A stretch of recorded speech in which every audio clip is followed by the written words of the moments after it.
ಪ್ರೀತಿಯ ನಮಸ್ಕಾರಗಳು. ನಾನು ಶ್ರೀಲಕ್ಷ್ಮಿ ಮಠದ ಮೂಲೆ, ದಕ್ಷಿಣ ಕನ್ನಡ ಜಿಲ್ಲಾ ಅಖಿಲ ಭಾರತೀಯ ಸಾಹಿತ್ಯ ಪರಿಷತ್ತಿನ ಜಿಲ್ಲಾ ಸಹ ಕಾರ್ಯದರ್ಶಿ. ಅಖಿಲ ಭಾರತೀಯ ಸಾಹಿತ್ಯ ಪರಿಷತ್ತಿನ 4ನೇ ರಾಜ್ಯ ಅಧಿವೇಶನ ದಾವಣಗೆರೆಯಲ್ಲಿ ನಡೀತಾ ಇದೆ. ಇದರಲ್ಲಿ ಭಾಗವಹಿಸಲಿಕ್ಕೆ ನನಗೆ ತುಂಬ ಸಂತೋಷ ಆಗ್ತಾ ಇದೆ. ಈ ಸಾಹಿತ್ಯ ಹಬ್ಬದ ಥೀಮ್ ಏನು ಅಂತ ಹೇಳಿದರೆ ಸಾಹಿತ್ಯದಲ್ಲಿ ಸ್ವತ್ವ ಅಂತ ಹೇಳಿ. ಜೀವನದ ಜಂಜಾಟದಲ್ಲಿ ಹಾಗೆಯೇ ಪಾಶ್ಚಿಮಾತ್ಯ ದೇಶಗಳಿಂದ ಬೌದ್ಧಿಕ ಆಕ್ರಮಣ ನಿರಂತರವಾಗಿ ನಮ್ಮ ದೇಶದ ಮೇಲೆ ನಡೀತಾ ಇದೆ.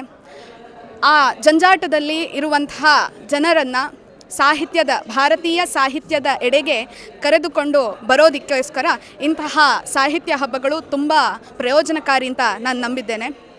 ಅದು ರೋಹಿತ್ ಚಕ್ರತೀರ್ಥರವರದ್ದಾಗಿರ್ಬೋದು, ಚಕ್ರವರ್ತಿ ಸೂಲಿಬೇಲೆ ಅವರು ಸಮನ್ವಯಕಾರರಾಗಿ ನಡೆಸಿಕೊಟ್ಟಂತಹ ಕಾರ್ಯಕ್ರಮ ಆಗಿರ್ಬೋದು. ಎರಡರಲ್ಲೂ ನನ್ನತನ ಸ್ವತ್ವವನ್ನು ಹೇಗೆ ಸಾಹಿತ್ಯದಲ್ಲಿ ಅಳವಡಿಸ್ಕೊಳ್ಬೇಕು, ಅದರಿಂದ ಯಾವೆಲ್ಲ ಪ್ರಯೋಜನ ಆಗ್ತದೆ, ಭಾರತದ ಭವಿಷ್ಯತ್ತನ್ನು ಯಾವ ರೀತಿಯಲ್ಲಿ ಈ ಸಾಹಿತ್ಯದ ದೃಷ್ಟಿಕೋನದಲ್ಲಿ ಯಾವ ರೀತಿ ತಗೊಂಡು ಹೋಗ್ಬೋದು ಅನ್ನುವಂಥ ವಿಚಾರವಾಗಿ ತುಂಬ ಅಮೋಘವಾಗಿ ಅದ್ಭುತವಾಗಿ ಅವಧಿಗಳು ನಡೆದು ಬಂದಿವೆ. ಇತ್ತೀಚಿನ ದಿನಮಾನಗಳಲ್ಲಿ ಸಾಹಿತ್ಯ ಕೃಷಿಯನ್ನು ಹೇಗೆ ಮಾಡ್ತೀವಿ? ಯಾಕಂದರೆ ದಿನ ಬೆಳಗಾದರೆ ವಾರ್ತಾ ಚಾನಲ್ಗಳು ಮತ್ತು ಬರೀ ಸೀರಿಯಲ್ಗಳ ತುಂಬಿರುವಂಥ ದಿನಮಾನಗಳಲ್ಲಿ ಸಾಹಿತ್ಯವನ್ನು ಹೇಗೆ ಮಾಡ್ತೀವಿ? ಅದೇ ಈ ಸಿನಿಮಾ ರಂಗಕ್ಕೆ ಅಥವಾ ಧಾರಾವಾಹಿ ಈ ರೀತಿಯಲ್ಲಿ ನಮ್ಮ ಜನರು ತುಂಬ ಅವುಗಳು ತುಂಬ ಪ್ರಭಾವ ಬೀರ್ತಾ ಇದೆ.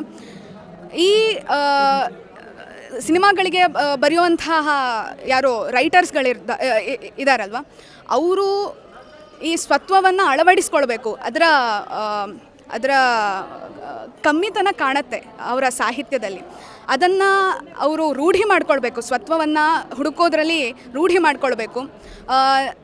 ಬರೀ ಹಣದ ಹಿಂದೆ ಹೋಗದೆ ಜನರಿಗೆ ಏನನ್ನು ತಲುಪಿಸಬೇಕು, ಅದರ ಸಾರವನ್ನು ತಲುಪಿಸಬೇಕು, ಅದನ್ನು ಮಾಡಬೇಕಾದಂಥ ಅವಶ್ಯಕತೆ ಇದೆ. ಇದರಿಂದ ಪ್ರಭಾವಿತರಾಗುವಂಥವರು ನ ಕೇವಲ ವೃದ್ಧರು ಅಥವಾ ಒಂದು ವಯಸ್ಕರು ಅಲ್ಲ, ಇದರಿಂದ ಯುವಜನರು ಪ್ರಭಾವಿತರಾಗಿದ್ದಾರೆ, ಸಣ್ಣ ಮಕ್ಕಳು ಪ್ರಭಾವಿತರಾಗಿದ್ದಾರೆ. ಅದಕ್ಕೋಸ್ಕರ ಅವರು ಪಾಶ್ಚಿಮಾತ್ಯ ರೀತಿಯಲ್ಲಿ ಅವರ ಜೀವನ ಶೈಲಿಯನ್ನು ಅಳವಡಿಸ್ಕೊಂಡಿದ್ದಾರೆ.